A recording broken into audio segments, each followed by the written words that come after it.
for the last, I would say, since 2022,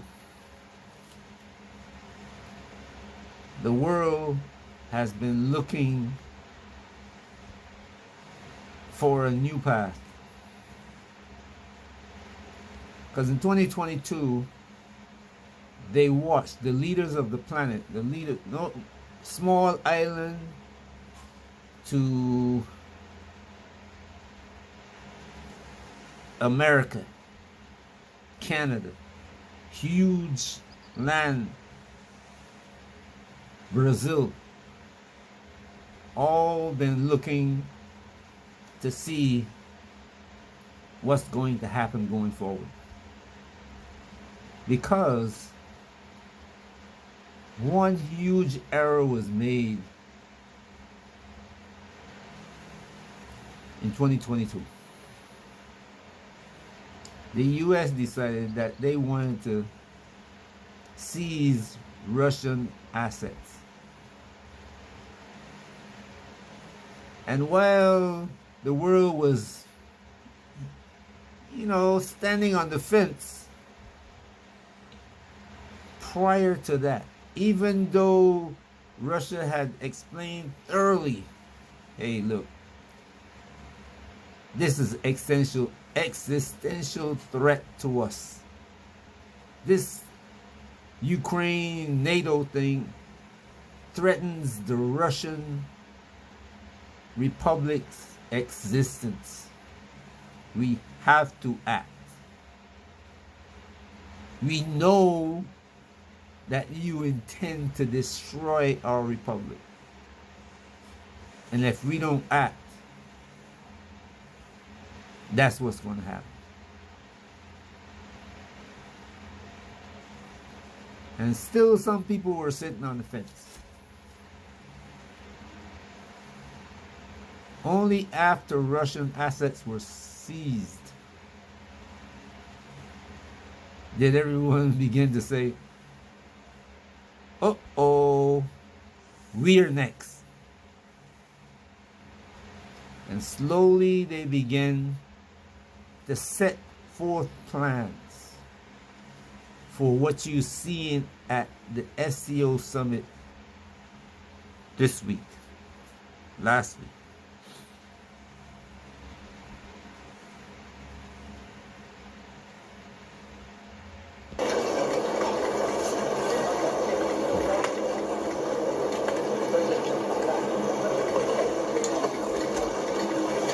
Funny how this guy shows up.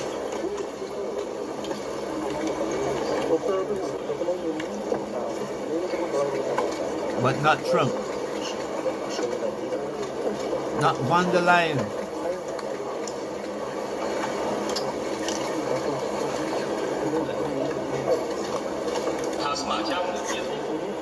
Not Keir Starmer.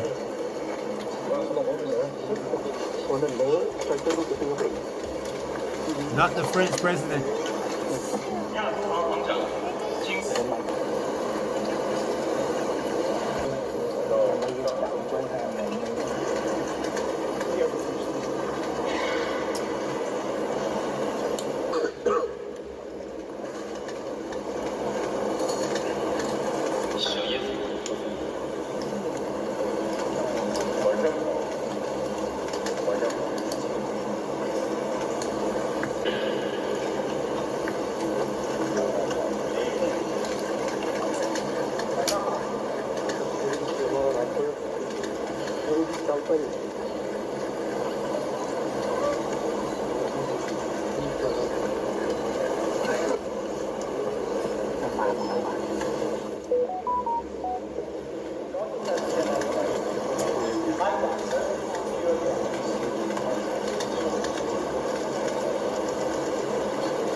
吉尔吉斯。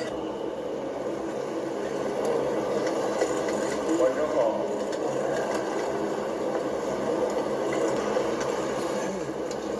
亚美尼亚总理夫人。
欢迎来到天津出席上海合作组织家会议。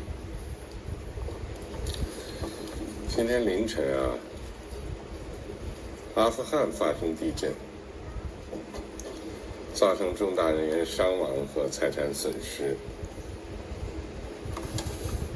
阿富汗是上海组织观察员国。我同大家一起向遇难者表示沉痛哀悼，向遇难者家属和灾区人民表示慰问，祝愿阿富汗政府和人民早日克服困难，重建家园。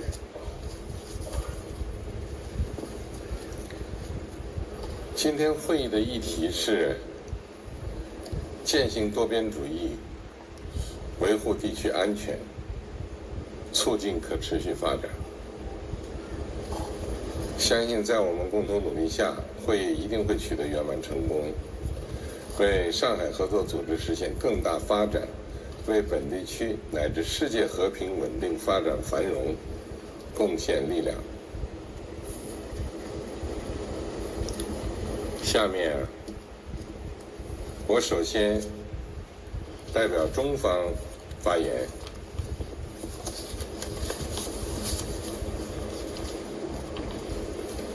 尊敬的各位同事，今年是世界反法西斯战争胜利和联合国成立80周年，是铭记历史、望未来。80年，两次大战的浩劫，国际社会痛刺痛。联合国应运而生，新的一页。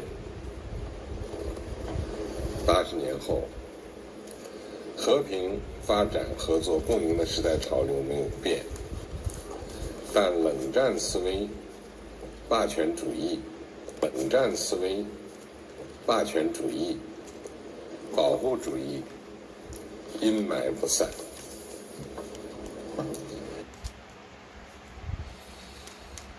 Let's talk about Xi Jinping, the host of the SCO summit. This event was like a mission for him. It was about sending messages that China's influence remains intact, that US pressure has not broken his grip, and that Beijing can still gather leaders under one roof and join ranks against the US. Before Tianjin, Xi Jinping found a common rallying point: Donald Trump and his tariffs. The US president has repeatedly threatened tariffs on China. He has vowed to weaken Beijing's economic clout. And look at the backdrop against which all of this is happening. 1. China's economy is slowing down. 2. This is a post-pandemic world that has been talking about decoupling from China, reducing dependence from China.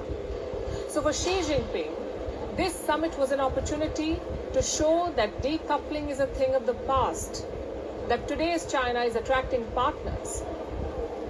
And its leader, Xi Jinping, is a unifier, a leader who brought a diverse range of players under one roof, from Iran to Russia, from India to Myanmar. Xi Jinping had the same message for all SCO members, that they are not alone, that here is a platform outside Washington's orbit. In fact, Xi put his money where his mouth is. He committed $275 million in grants for SCO members this year and more than $1 billion in loans. He made a push for an SCO development bank. He offered 100, and I'm quoting, small and beautiful livelihood projects. That's what he called it, small and beautiful livelihood projects. Also scholarships for young people across the bloc. So this was financial diplomacy on full display, another reminder of how China uses money as a lever of influence. But it comes with its own set of risks. Like I said, China's economy is slowing, its property sector is under strain, and its exports face pressure. So throwing money abroad may not be a sustainable option. But that's the path that Xi Jinping has picked. Despite his country's obvious economic challenges, he is keen on projecting strength. And with the SCO wrapping up today here in Tianjin, the action will shift to Beijing. The Chinese capital will host a massive military parade to mark 80 years of the end of the Second World War. And in attendance will be a host of world leaders, from Russia's Vladimir Putin to North Korea's Kim Jong-un and Pakistan's Army Chief Field Marshal Asim Munir. Well, he too is in China, Asim Munir. He attended the SCO summit. He was spotted sitting alongside Pakistan's civilian representatives during bilateral talks with Iran. Asim Munir is expected to attend the military parade later this week in Beijing. Now remember, something big happened in Tianjin, China. Presidents, prime ministers and foreign ministers from across Eurasia gathered under the banner of the Shanghai Cooperation Organization, the SCO. But one leader's presence stood out: Turkey's Recep Tayyip Erdogan. Why? Because Turkey is a NATO member, yet Erdogan is rubbing shoulders with Xi Jinping and Vladimir Putin. So the question everyone is asking, is Erdogan quietly building an anti-Western bloc, or is he just playing both sides to secure Turkey's place in a changing world? Let's break down exactly what happened, what was said, and what it means for the global order. The SCO, or Shanghai Cooperation Organization, was founded in 2001 by China, Russia, and several Central Asian states.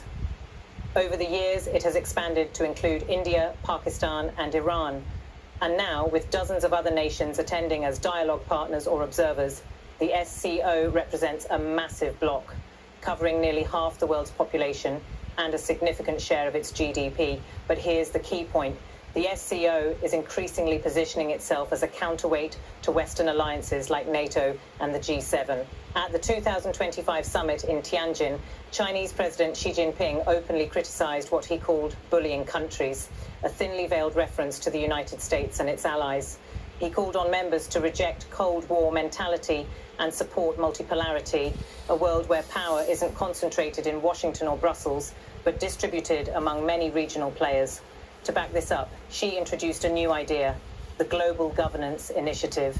This initiative promotes alternative international frameworks for trade, security, and diplomacy, effectively signaling that the SCO wants to set the rules of the game, not just follow Western ones. Russian President Vladimir Putin reinforced this message, calling for stronger economic integration within the SCO. He even floated the idea of an SCO development bank, an institution that would rival the World Bank and IMF, both traditionally Western-dominated. So the summit's message was clear. The SCO isn't just a talk shop anymore. It's trying to shape a new order, one that doesn't depend on the West. And then there's Erdogan. Turkey is not a full member of the SCO, but it holds dialogue partner status. Still, Erdogan's speech at the summit was bold. He framed Turkey as a champion of a more inclusive, multipolar global system, echoing the very language of China and Russia. He told the summit that Turkey is seeking full membership in the SCO, and that statement alone raises eyebrows. Because remember, Turkey is a NATO ally. Its entire security architecture, its defense systems, its commitments are linked to the West. So why does Erdogan want deeper integration with a bloc often described as anti-Western? Part of the answer lies in Turkey's unique strategy. Erdogan wants to position his country as a bridge, not just between Europe and Asia geographically, but between power centers geopolitically. All agreeing that this is a time of global uncertainty, and they're all calling for some kind of newer, fairer system of government. A lot of digs taken at what they describe as a world order that's been dominated too much, they argue, by the U.S. since the collapse of the Soviet Union. And Chinese leader Xi Jinping complaining about bullying. The Russian President Vladimir Putin saying that this kind of Atlantic Eurocentric world order, these institutions are outdated. Of course, he's complaining at the same time as his military is nightly bombing cities in Ukraine in a war that he only describes here as a crisis. It is notable that the Prime Minister of India was here. He skipped last year's Shanghai Cooperation Organization summit, in part, I think, because of the fact that India and China's relations have been pretty bad. About 5 years ago, soldiers from India and China were beating each other to death in skirmishes in a disputed border region in the Himalayas. He's clearly here mending fences and still stinging from the fact that the Trump administration just days ago imposed 50% tariffs on India, much higher than on India's arch rival Pakistan. And that's seen by many Indian experts as stabbing India in the back and a U-turn on decades of growing U.S.-Indian relations. The SCO summit. Prime Minister of India, Shri Narendra Modi, is today in China. He is there to attend the SCO, Shanghai Cooperation Organization Summit. There are people in the opposition who are raising a shrill outcry that India should not go to China. Why? India should not attend the SCO summit. Why? Because Pakistan is there, Turkey is there, Azerbaijan is there. All these people took the side of Pakistan during the conflict, and Pakistan itself is there. So we should not go, number one reason. Number two reason, why are we mending relations with China? Ji haan, yes, China attacked us in 1962, stabbed us in the back. Right? Relations have been on a roller coaster since then. Up and down, up and down, up and down. There have been periods of peace and quiet, especially during Deng Xiaoping's time. Peace and tranquility accords were signed. And that was to the mutual benefit of both the countries. They both wanted to develop economically. Then, of course, the latest stab in the back came in Galwan. But now, China in Galwan got it back right and proper. India mirror image their deployment, man for man, tank for tank, gun for gun. We gave it back in kind, right? And today, the Chinese armed forces have been stretched out in the bitter cold of Tibet for the last 4 years. This is the 5th year going, right? And they realize that it is pointless. Look, one thing you must grant to the Chinese civilization is that it is a very pragmatic practical civilization. They are practical people, right? So the simple fact is that they have realized where is their main threat. The main threat comes from Donald Trump's United States of America. Their main theater of operation, their main strategic direction lies towards Taiwan, South China Sea. As per Chinese strategic thinking, it is extremely wrong to have more than one strategic direction at a given point in time. You either face east or you face west. It is wrong strategy to face both ways. That is precisely what the Chinese military made a mistake of trying to activate both the Chinese front when they were talking of retaking Taiwan. I think they have realized the common sense approach is to focus on one front at a time, and that front right now is China's Eastern Theater, because the key economic zone of development powerhouse is on the East Coast. There is very little at stake in the West, right? And therefore, the Chinese very intelligently, I would say, decided to have a thaw with India. The talks of the thaw started last year, and I think one of the first steps was that China agreed to resume the pilgrimage to Kailash Mansarovar. View in China of Prime Minister Narendra Modi's bilateral with the Chinese president on the sidelines of the SCO, and the outcomes, the mention of Pahalgam terror. How is China viewing the outcomes? Well, of course, Beijing views this as a very positive development. But this positive development is not so much that India and China are pulled together as they are pushed together by what President Trump is doing to disrupt and discard the rule-based order which was founded by the United States after the Second World War. And of course, as far as the United States is concerned, President Trump is concerned, his attitude seems to be that America is still the most powerful country on earth. He can do, America can do what he likes and to bend the whole world to his will. I mean, he doesn't really care about in this partnership, as he doesn't care about European Union's partnership as well, in spite of the long-standing transatlantic relationship, and is imposing tariffs not only against China and Russia, perceived as Americans' existential threat, but also on allies like India and European Union. And in fact, this disruption of the whole world supply and value chain and the tariffs are also causing harm to a lot of countries around the world, especially in the Global South. Hence the rallying under the umbrella of the SCO to really recalibrate relationships and to move the world towards a more cooperative international environment. China, and China's President Xi Jinping has opened the Shanghai Cooperation Organization Summit in the city of Tianjin.